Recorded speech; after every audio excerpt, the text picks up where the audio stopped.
Fans de Ludo, bienvenue au Renard Ludique. It's a Wonderful Kingdom, un jeu d'engine building et d'affrontement tiré de son grand frère It's a Wonderful World pour 2 joueurs et avec des parties d'environ 45 minutes. À la tête d'un duché, vous allez lutter pendant 4 manches pour vous emparer du trône du royaume. À chaque tour, vous allez placer et récupérer des cartes, vous allez en recycler certaines pour pouvoir récupérer des ressources immédiatement, ou vous allez en construire d'autres pour pouvoir produire à chaque tour et marquer des points à la fin de la partie. Allez, voyons comment se mettre en place pour la confrontation. Alors tout d'abord, vous devrez placer le plateau au centre et placer le jeton contour. Vous allez mélanger les cartes développement et les cartes trésor pour former une pioche. Vous allez faire une pile face visible avec les cartes calamité et vous allez placer les ressources et les jetons soldats aux endroits dédiés. Chaque joueur va choisir un duché et va récupérer 2 jetons pièges. Et enfin, vous devrez choisir un module pour la partie, module que je décrirai par la suite. Et vous êtes enfin prêt à revendiquer le trône. Alors le jeu va se dérouler en 4 manches divisées en 3 phases. Vous aurez tout d'abord une phase de choix où vous allez placer et récupérer des cartes, suivie d'une phase de planification où vous allez recycler ou construire vos bâtiments, et enfin vous terminerez avec une phase de production. À l'issue des 4 manches, vous allez passer au décompte des points, et le joueur avec le plus grand score va remporter la partie. Lors de la première phase, vous allez commencer par distribuer 7 cartes de la pioche ainsi qu'une carte calamité à chaque joueur. Les cartes calamité ne produisent rien et vont faire perdre des points en fin de partie. Pas vraiment cool. Vous allez également disposer une carte visible dans les 2 zones de proposition. En commençant par le premier joueur, il va regarder ses cartes en main et va en choisir 2 qu'il va placer dans les zones de proposition. Il peut placer ces 2 cartes dans la même zone ou en mettre une dans chaque. L'autre joueur, quant à lui, va choisir l'une de ces zones et va récupérer toutes les cartes. Il va ensuite choisir 2 de ces cartes et les placer dans les zones tout en laissant les cartes déjà présentes. Le premier joueur, quant à lui, va récupérer toutes les cartes d'une zone et ainsi de suite. Vous allez répéter ce process jusqu'à ce que les 2 joueurs n'aient plus de cartes en main. À la fin de cette phase, vous allez défausser toutes les cartes de la zone de proposition restante et passer à la phase de planification. Mais notez qu'à chaque manche, vous disposez de 2 jetons pièges. Lors d'une proposition, c'est-à-dire quand vous allez placer vos cartes dans les zones, vous pourrez dépenser 1 ou 2 jetons pour placer autant de cartes face cachée. Si un joueur récupère des cartes face cachée, il va les révéler lors de la phase suivante. Et vous pourrez ainsi placer vos cartes calamité face cachée ou bien bluffer. Pendant la phase de planification, vous devrez commencer par révéler toutes vos cartes face cachée. Ensuite, pour chacune des cartes présentes devant vous, vous devrez faire un choix. Soit vous allez transférer cette carte dans votre zone de construction, soit vous allez la recycler. Vous allez donc défausser cette carte pour gagner son petit bonus de recyclage et ainsi gagner la ressource associée.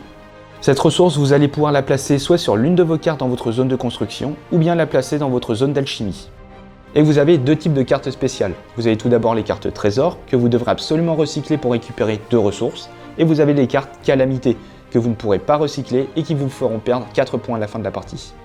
Une fois que les 2 joueurs ont terminé leur planification, vous passerez à la dernière étape qui est la phase de production. Pour chaque ressource du plateau, en commençant par les grises, vous allez compter les icônes correspondant se trouvant dans votre duché et gagner autant de ressources. Si un joueur produit strictement plus de ressources qu'un adversaire, il va pouvoir récupérer un jeton soldat se trouvant dans la zone d'entraînement. S'il n'y en a pas, placez un jeton dans cette zone. Vous allez placer vos ressources récupérées et les répartir sur vos constructions ou dans votre zone d'alchimie. Notez qu'une fois placé, un cube ne peut plus être déplacé. Dès lors que vous avez 5 cubes dans votre zone d'alchimie, vous pouvez les convertir contre une ressource de cristallium qui fera office de ressource joker utilisable n'importe quand.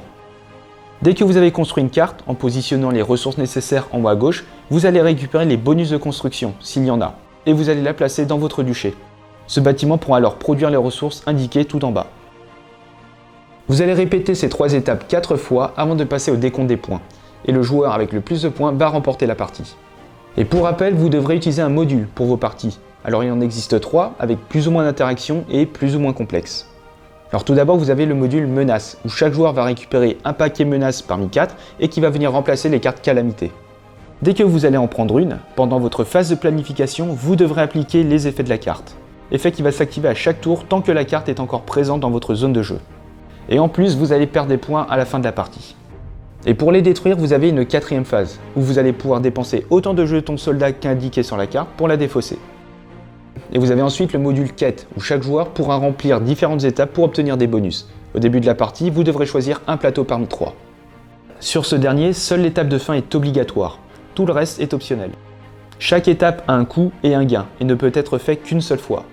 Toutes les autres règles restent inchangées. Et enfin, vous avez le module conseiller qui va permettre aux joueurs de bénéficier d'effets uniques grâce à ces cartes. Vous commencerez la partie avec une carte de ce type et vous allez mélanger le reste dans la pioche. Dès que vous allez récupérer un conseiller, vous allez le placer dans la zone de conseil et automatiquement gagner un jeton soldat. Grosso modo, vous pourrez dépenser des jetons pour activer leur capacité. Et enfin, il faut savoir que It's a Wonderful Kingdom possède un mode solo, mais ça fera office d'une vidéo partie où je vous décrirai plus en détail ce mode. Alors tout d'abord, on peut noter que It's a Wonderful Kingdom peut pas mal ressembler à son prédécesseur It's a Wonderful World, qui ont tous deux la même base. Vous allez récupérer des cartes, recycler certaines pour gagner des ressources, produire pour améliorer votre moteur, récupérer des jetons, etc. Mais il y a quand même quelques différences qui font que les sensations ne sont pas vraiment les mêmes. Ici, on est sur un jeu exclusivement 2 joueurs, donc plus tourné affrontement, et notamment avec la notion de split and trap. Lors de la première phase, donc quand vous allez placer vos cartes, ça va être potentiellement pour les offrir à votre adversaire. Donc il va falloir bien regarder son jeu, voir ce qui l'intéresse et jouer par conséquent. Et sans oublier que vous avez des cartes calamités qui influent fortement les choix, et d'autant plus que vous avez 2 jetons pièges où vous pourrez jouer des cartes face cachée, ce qui va rajouter un petit côté bluff et guessing très subtil et très sympa. Mais du coup, vu qu'on rajoute de l'inconnu avec plus ou moins d'interactions en fonction des modules, on va forcément perdre en contrôle, ce qui peut déstabiliser certains habitués du jeu précédent. Après, le jeu vient avec 3 modules, ce qui va permettre de la rejouabilité et des parties bien différentes à chaque fois. Bref, It's a Wonderful Kingdom, digne successeur de It's a Wonderful World en gardant le côté planification et production, mais avec plus d'interaction, plus de guessing et plus de rejouabilité.